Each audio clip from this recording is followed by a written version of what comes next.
Yo, it's your boy Red. We're gonna review Death Note. Finally saw all of it, right? All 30 something episodes of it.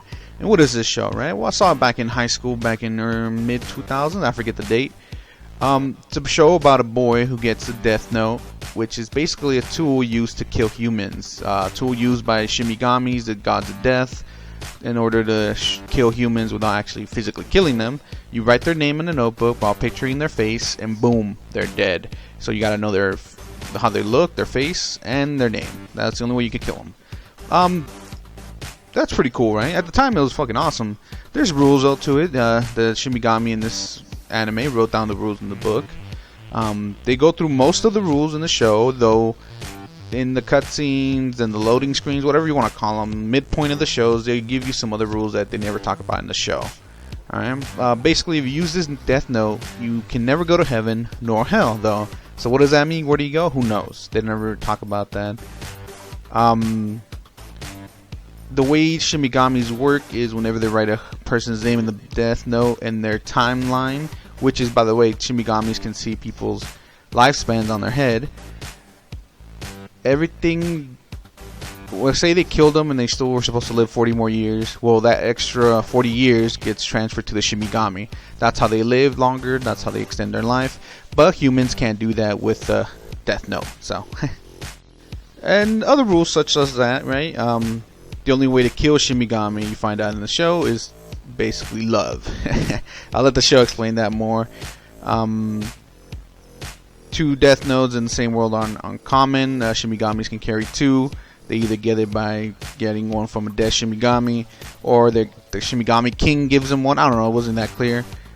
So there's a lot of rules, man. But this show follows Light Yagami, right? Pretty cool dude. Wants to kill everyone because he's fucking bored. That's the basically true right there, right? But yeah, it's a great show though. You get to watch it, right? Let's see. So these are our main characters, right?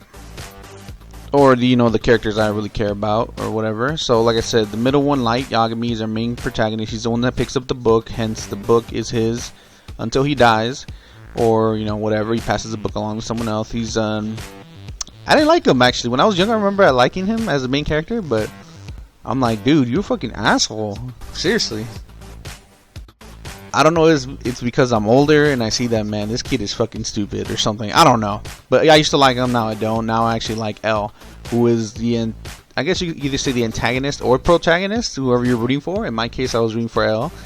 He's a smart, intelligent man who solved mysteries all around the world. He's worked with the FBI, the CIA, blah, blah, blah. Everyone respects him because he solves the mysteries 100%. Criminals behind bars and all that crap. And to be honest, he's very intuitive. I mean, the battle between Light and L, mostly, figure on shit out, and L being a disadvantage because Light knowing about Shimigamis and the Death Note. I was impressed by L, man. Seriously, one of my favorite characters of all time now.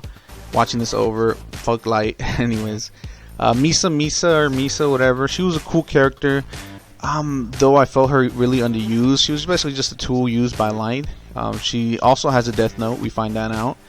And other things as well, like Shimigami eyes and stuff like that. I don't want to ruin all this for you guys. You guys watch the show, right? Nier and Mello got introduced in the second part of the show. They are basically Light's successors. L's successors, my bad. They're pretty cool characters themselves. Mello eats a lot of fucking chocolate while Nier plays with toys and stuff. And it's pretty interesting as the show goes along, right? But for me, these are the main characters. Besides, I didn't talk about, one of the most empowering people in the show, even though if you watch the show again, he's barely fucking in it.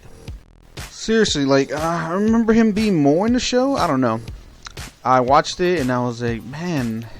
And then I never remember him being so neutral. And by that I mean Shimigamis aren't really meant to help out humans.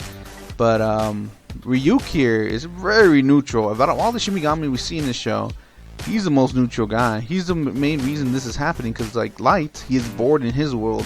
His world is dying, stuff like that. He loves apples, by the way. But yeah, he's the most neutral person I see. He's legitly non-biased. Alright? So, with that being said, though, like I said, the show just follows Light and his quest to become the god of this new world by killing all these criminals and everything like that. It kind of makes sense how they can figure out where, as later on he's named Kira. to figure out where he lives and stuff, because L's very intuitive and he challenges Light a lot, and we get to see that throughout the whole show. And of course we get to see some creative ways that Light figures out how to use a Death Note and how to basically dodge the cops, stuff like that. Let's see.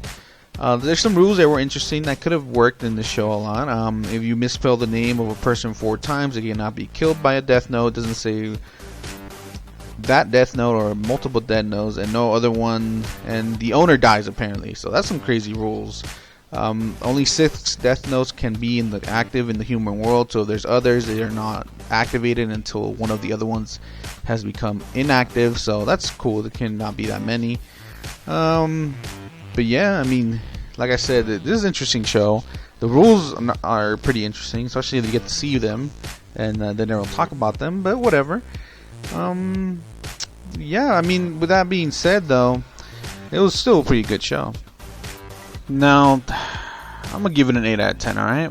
I know this is a classic. Seriously, this is one of the classics from the 2000s. It's fucking great. I love this one. I tell people watch it. Yeah, there's 2 movies made, 3 probably. I don't even know about the show, the anime, the books. It was a great show, but for me, the anime was an 8 out of 10. It was entertaining. I enjoyed it, but an anime where years later I switched fucking teams around. That's crazy. I don't know.